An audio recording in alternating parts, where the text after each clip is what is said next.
Okay, good morning. How are y'all feeling this morning? Good. I'm honored to stand here today as your mayor. Last time we convened, I was the mayor-elect, and my name tag still says that, but we've moved on. So first, let's begin by remembering that we are on the traditional land of the Coast Salish people who are still here today, and we honor their history and their stewardship of this land. Let's also remember and root ourselves in the multiracial community organizing and activism that led to the founding of this institution where we are today, El Centro de la Raza, over 50 years ago. And finally, let's honor the layers of history that all of us also are carrying into the space of where we come from, the struggles of our ancestors, and the stories of our own lives that have brought us to this place together.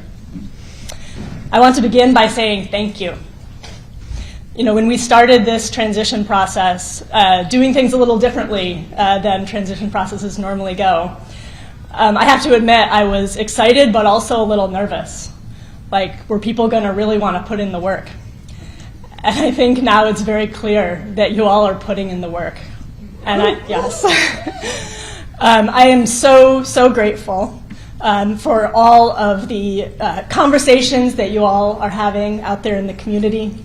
I'm very excited to hear later today some of the themes that are emerging, and very excited some weeks from now to anticipate recommendations that my administration will be taking very seriously and putting into action.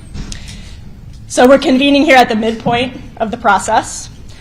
And at the same time, I've been mayor for a couple weeks now. And so we're also not waiting to act because my administration is about action, about getting results. And so I'm very excited this morning to be able to share with all of you first two executive orders, my first two executive orders that I am going to be signing as mayor. First, homelessness. So yesterday morning, I went to visit an encampment in Ballard that was scheduled for removal, and we've delayed that removal to determine whether we can find a better outcome for the folks who are staying there.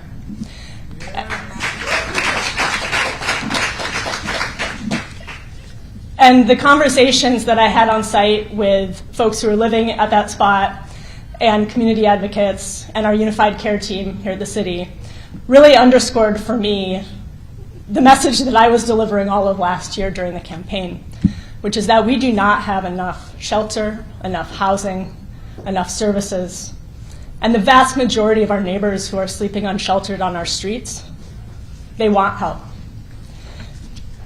And so today, I'm sharing an executive order which will begin accelerating our efforts to rapidly bring people inside by expediting the expansion of shelter and affordable housing.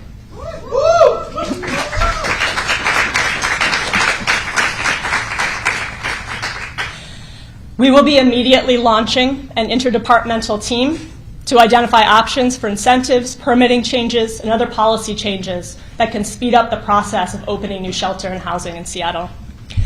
We will be identifying and prioritizing city-owned public land and working with other agencies and levels of government to identify other public lands which could be used to temporarily or permanently site new emergency shelter and housing. We'll be coordinating with our regional partners to identify shelter programs that have the capacity to add units to existing programs. And we'll be working with organizations with expertise in behavioral health to support substance use disorder treatment and mental health counseling for housing and shelter programs.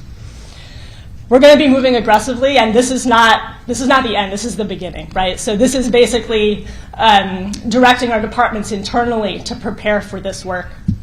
And so I know that many of you are also out there having conversations and formulating recommendations in this area.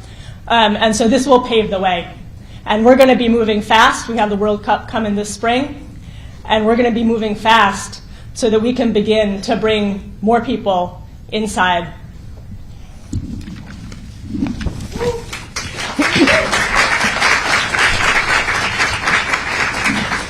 And we also know that, homelessness and housing, this is a continuum, and we need everything. We need more affordable housing, we need more market rate housing, we need more shelter. And so we're going to be, over the coming weeks and months, we're going to be taking a lot more actions to get there, and we're going to be relying on all of you for your expertise and your organizing to help us make that happen. Secondly, we're going to get out the red paint on Denny Way. And I just want to acknowledge Nick Satele and Jason Lee, who are here with us this morning, who are the amazing community organizers who have led the Fix the Late campaign for a very long time now, it feels like. Transit advocates, transit riders have been pushing for so long to get bus lanes on Denny.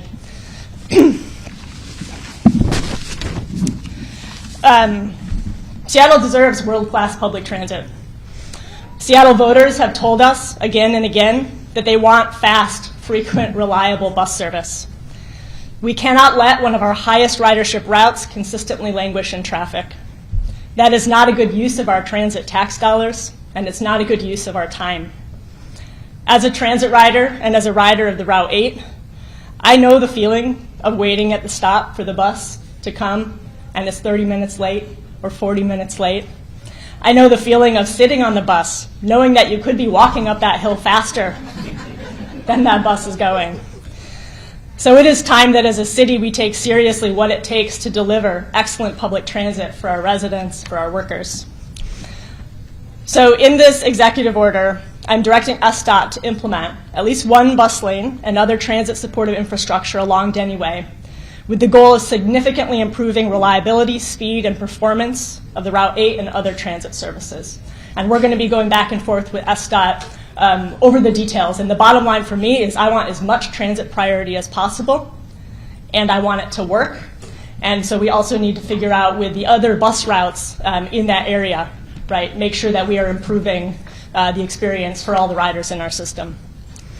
We're directing SDOT to return to the mayor's office with a timeline, budget, and implementation plan by April 17th, along with recommendations for additional corridors where transit priority investments can deliver high-impact benefits for riders and the city as a whole. So this project, again, like our homelessness executive order, is only the beginning. This represents the start of a broader, sustained effort to make transit in Seattle irresistibly good.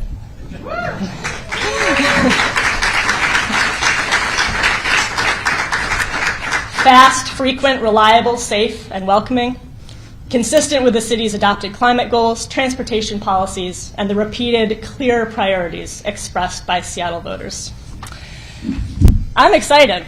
And I'm going to be looking to all of you for ideas about further actions that we can take in these areas and so many more.